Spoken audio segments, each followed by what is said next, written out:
You can have a job, or you can have a career, or you can have a calling. And if you can somehow figure out how to have a calling, you've hit the jackpot, because that's the big deal. The stress primarily comes from not taking action over something that you can have some control over. You guys will find that you have passions, and having a passion is a gift. I think we all have passions, and you don't get to choose them. They pick you, but you have to be alert to them. You have to be looking for them. And when you find your passion, it's a fantastic gift for you because it gives you direction, it gives you purpose. You can have a job, or you can have a career, or you can have a calling. And the best thing is to have a calling. And if you find your passion, you'll have that, and all your work won't feel like work to you. Do something you're very passionate about, and don't try to chase what is kind of the hot passion of the day. You can choose a life of ease and comfort, or you can choose a life of service and adventure. Which one of those, when you're 90 years old, are you going to be more proud of? Whatever it is that we're going to do to start to address that situation, even if it's not solved, the mere fact that we're addressing it dramatically reduces any stress that might come from it. So stress comes from ignoring things that you shouldn't be ignoring, I think in large part. So stress doesn't come, people get stress wrong all the time, in my opinion. Stress doesn't come from hard work, for example. You know, you can be working incredibly hard and loving it. And likewise, you can be out of work and incredibly stressed over that. No matter how good we are, we can still be better. You can always be better. Customers have a divine discontent, and they teach you if you listen to customers. So we watch for that, and we see patterns, and we can find places where it's not working, something's going wrong, and that's really how I get the feedback, is from customer input. What you really want to do is you take that, it's an anecdote, it's a single example, but you need to find the root cause. What went wrong deep inside the system? How did this happen? Because then you can fix it for everyone. My job, one of my jobs as the leader of Amazon, is to encourage people to be bold. And people love to focus on things that aren't yet working. And that's good, it's human nature. That kind of divine discontent can be very helpful. But it's incredibly hard to get people to take bold bets. And you need to encourage that. And if you're going to take bold bets, they're going to be experiments. And if they're experiments, you don't know ahead of time whether they're going to work. Every single important thing we've ever done, the most important things have always seemed dumb to industry experts at the beginning. So you have to get really good results. You have to defy conventional wisdom. And the problem, of course, is that conventional wisdom is usually correct. Experiments are by their very nature prone to failure, but big successes, a few big successes compensate for dozens and dozens of things that didn't work. Kindle, Amazon Prime, our third-party seller business, all of those things are examples of bold bets that did work, and they pay for a lot of experiments. I've made billions of dollars of failures at Amazon.com. Literally, billions of dollars of failures. You don't just fix the symptom, you have to fix the root cause. And that's been the secret to our operational success for 20 years. There are a lot of things that are a waste of time. You know, when you think about your life, I often tell people that I work with, if you can get, because people have very high standards for how they want their work life to be. And I said, look, if you can get your work life to be where you enjoy half of it, that is amazing. Because very few people ever achieve that. Because the truth is, everything comes with overhead. That's reality. I'm willing to keep funding things if there's one high judgment champion who still wants to keep trying.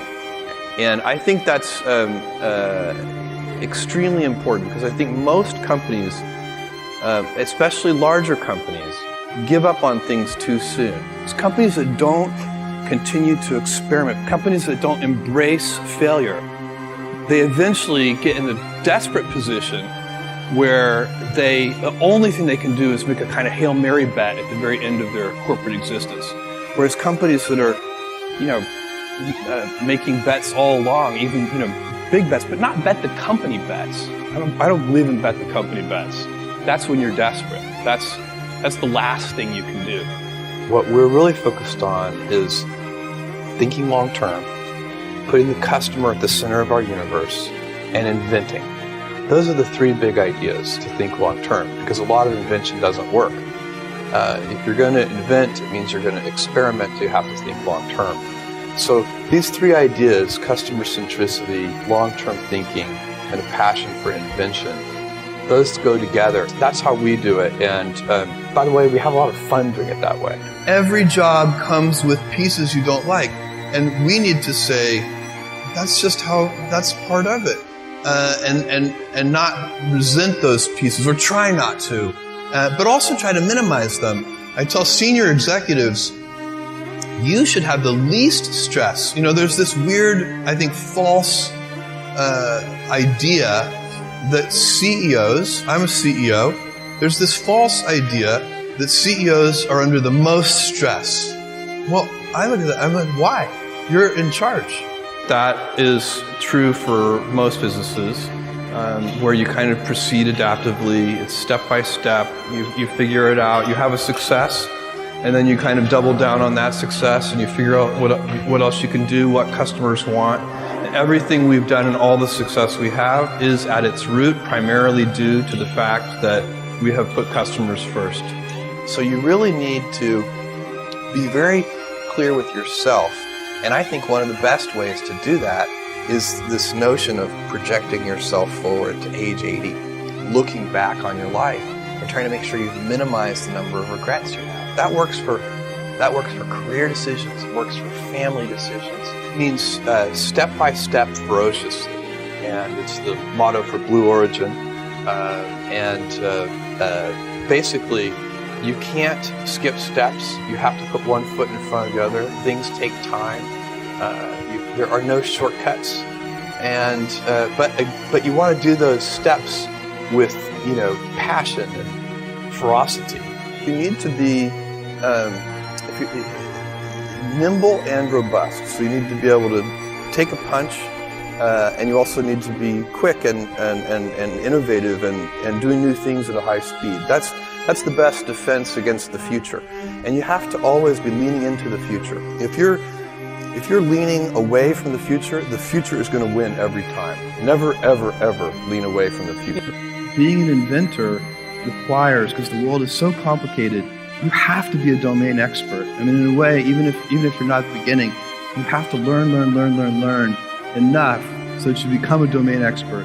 But the danger is, once you become a domain expert, you can be trapped by that knowledge. And so inventors have this paradoxical ability to have that, 10,000 hours of practice and be a real domain expert, and have that beginner's mind. Have that look at it freshly, even though they know so much about the domain. A young person should find something that they're passionate about to do. And that's not going to surprise anyone. It's a clear thing to do. It's very hard. If you don't love your work, you're never going to be great at it. And that's the key to inventing. You have to have both. And I think that is intentional. I think all of us have that inside of us, and we can all do it, but you have to be intentional about it. You have to say, yeah, I am going to become an expert, and I'm going to keep my beginner's mind. You have to figure out how to set up your life in such a way that you can minimize the things. And I find people don't dislike hard work. What people dislike is being out of control. Like, they can't control their life. They can't control their environment. I think everybody has their own passion, their own thing that they're interested in. And then you're very alert to the things that are in the sphere of influence of that passion. My advice would be the same for any kind of entrepreneur, and that is, make sure that you are focused on something you're passionate about. So if you look at the early internet companies, they were started and focused on doing something that they thought was very interesting, long before the internet was fashionable in any way.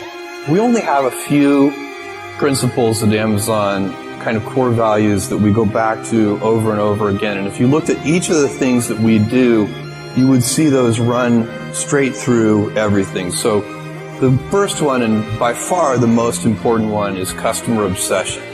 And we talk about it as customer obsession as opposed to competitor obsession. And I have seen over and over again companies talk about that they're customer focused, but really when I pay close attention to them, I believe they are competitor focused. Customers are always dissatisfied. Even when they don't know it, even when they think they're happy, they actually do want a better way, and they just don't know yet what that should be.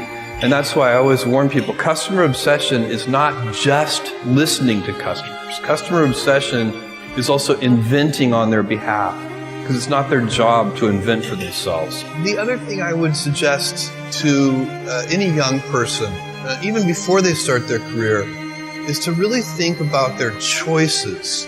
You can get very fixed on your gifts. So everybody has gifts. There are a lot of things that you can be given, but those things can confuse you because they're not the things that construct your life. It's your choices that construct your life. You can't follow the fashion when you're trying to do a startup company, or I think really anything in life.